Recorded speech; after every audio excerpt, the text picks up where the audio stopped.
All right, Clint, well, your season has started, but the home opener is always a bit of a different beast. You must be really looking forward to getting out here on your home deck tomorrow night. Absolutely.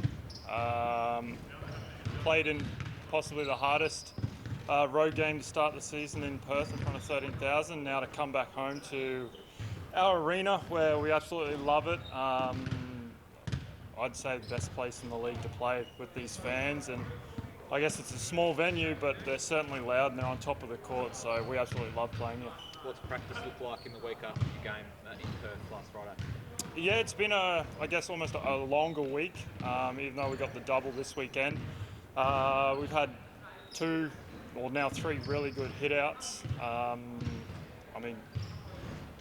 Preparing for tomorrow night. Haven't worried about our road game on Sunday, but it's been a really good week. Getting the new guys up to speed again. There's still lots of things we're trying to learn, even though after the preseason we've had. But we're still growing. We're going to continue to get better, and we just get a chance to put it all together tomorrow night. What was the good and what was the bad out of the Perth game, and what was top of the agenda when you sort of come back to that first practice after the game? Yeah, all the things we needed to fix were just self-inflicted errors, sloppy turnovers leading to. They had a lot of points off our errors, and they're easily fixed.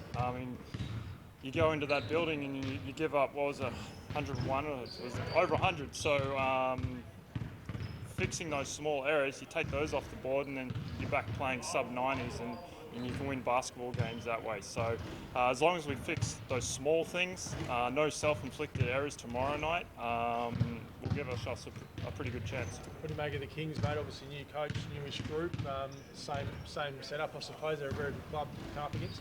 Yeah, they reloaded with a lot of weapons. High tempo team, want to play out in transition, early shot clock. So similar to previous years when we have played them, it's going to test our transition defense. And if we don't fix those self-inflicted errors and sloppy turnovers, they're going to run it straight back at us, and it's going to be hard to recover from. So that's going to be the first thing. Is control the game, control the pace, get it on our terms, especially in our building. Obviously, you said tough start with Melbourne on Sunday as well. 3 tough games to start the season. How important is it to get the win tomorrow night? I know we came back after 3 losses to start last season, but is it important to get that win? Absolutely. Any win now is hugely important. Haven't thought about Sunday in Melbourne. All our energy's been directed towards this home opener against Sydney, and no matter what game it is of the season, it's important. You need these wins, and especially early on.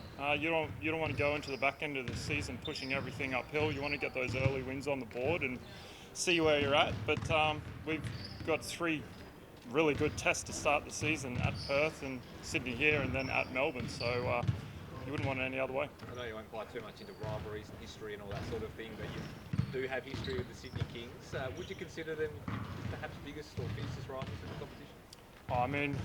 I guess we've played them probably more than other teams, given a grand final series in that first year. So we've had some really good matchups against them.